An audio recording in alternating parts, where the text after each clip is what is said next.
1992 में शीना ऑर्वेल और पाशल शिरन नाम के दो ब्रिटिश साइकोलॉजिस्ट ने एक स्टडी कंडक्ट की उन पर जो अभी नी रिप्लेसमेंट या हिप रिप्लेसमेंट से बाहर आए हैं। उन्होंने कुछ 5 दर्जन पेशेंट्स को अपनी स्टडी में शामिल किया जिनकी एवरेज एज 68 साल की थी।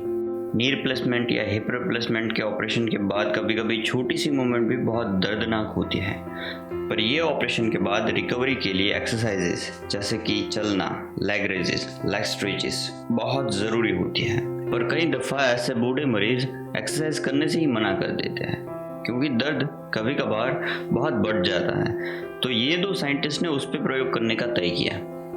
मरीजों को सभी को अपनी अपनी फाइल दी गई जिसमें दवाइयाँ, हिस्ट्री और एक्सरसाइजेस कौन कौन सी करनी है और कैसे करनी है वो लिखा था। ये सब तो सभी को दिया जाता है, पर आज उसमें एक नई चीज़ थी। ये बुकलेट में पीछे की साइड में कुछ ब्लैंक पेजेस दिए गए थे और सभी को उस पेजेस में वे एक्सरसाइजेस कब करेंगे, कैसे करेंगे और कहाँ करेंगे वो लिखने को कहा गया।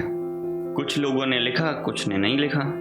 अब पहली दफ़ा लगेगा कि इससे तो क्या ही फ़र्क पड़ जाएगा, बस लिखना ही तो है।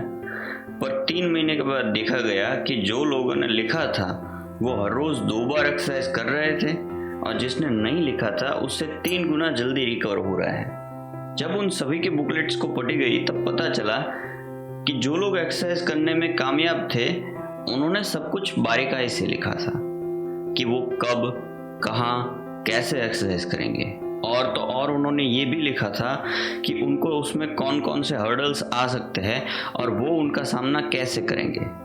जैसे कि एक मरीज ने लिखा था कि मैं काम से लौटते अपनी बीवी को लेने चल के बस स्टैंड जाऊंगा और फिर हम बातें करते करते चलेंगे। तो उसमें उन्होंने सब स्पेसिफाई किया था कि वे घर से कब निकलेंगे, कौन से रास्ते चलेंगे, क्या पहनेंगे, अगर बारिश आ जाए तो कौन सा कोट पहनेंगे और अगर दर्द बढ़ जाए तो कौन सी दवाई लेंगे। जो भी एक्सरसाइज करने में कामयाब थे उन सभी ने ऐसा ही कुछ लिखा था और रिजल्ट ये निकला कि वे जल्द रिकवर हो गए और पहले जैसे दौड़ने लगे। और जिन्होंने नहीं लिखा था वे दर्द के डर से एक्सरसाइज नहीं कर पाए। यहाँ पे इन दोनों ग्रुप्स के बीच में एक बड़ा डिफरेंस था। जिन्होंने लिखा था उनके पास अपना इंट्रिंसिक मोटिवेशन था क्योंकि एक्सरसाइज करना उन्होंने तय किया था और वो अपने सामने जाहिर भी किया था और इसीलिए उन्होंने हर्डल्स के बारे में भी सोचा, जबकि उन्होंने सिर्फ कब, कहाँ और कैसे के बारे में ही लिखना था। जिन्होंने नहीं लिखा था उनके पास एक्सट्रिंसिक मोटिवेशन था कि डॉक्टर ने कहा है या बेटा कह रहा है या बेटी कह रही इसलिए करना है। आप भी जब अपने गोल्स को लिखेंगे तो आपके पास एक इंट्रिंसिक मोटिवेशन होगा जो आपके एक्सट्रिंसिक मोटिवेशन की ज़रूरत को ख़त्म कर देगा। थिंक एंड ग्रो रिच में नेपोलियन हिल ने भी कहा है कि अगर वाकई में आप कुछ पाना चाहते हो तो उसे लिख लो और हर रोज़ उसे पढ़ें। यह आपको अपने इंटेंशन पे क्लियर बनाएगा और आपको दिशा देगा। दूसरी बात, आप अपने रास्ते में आने वाले हर्डल्स के बारे में भी सोचो। इसके लिए आप फेलियर आफ्टर 6 मंथ टेक्निक का इस्तेमाल भी कर सकते हो।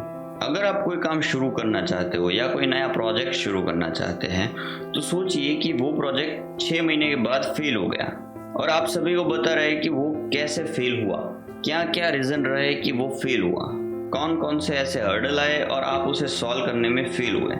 यही बात अपनी आदतों के बारे में भी कर सकते हैं। जैसे कि आपने तय किया कि मैं अब हर रोज़ एक्सरसाइज करूँगा या हर रोज़ 3 घंटे पढ़ूंगा और 6 महीने के बाद आप पता रहे कि आप क्यों नहीं कर पाए और ये सब लिख लीजिए। अब 1 बाय 1 सभी हर्डल्स को कैसे सॉल्व किया जाएगा ये भी सोचिए और उसे लिख ले। अब फिर उस पर काम शुरू कर दे। आप पाएंगे कि आप जोश से भर गए हैं बिना किसी मोटिवेशनल वीडियो या सेमिनार के। अगर आपको हमारा काम अच्छा लगता है तो सब्सक्राइब करके बेल आइकन प्रेस कर दीजिए जिससे कि हमारा वीडियो सबसे पहले आपको दिखाई दे। इस वीडियो को लाइक करके अपने विचार को कमेंट करना मत भूलें। जय हिंद।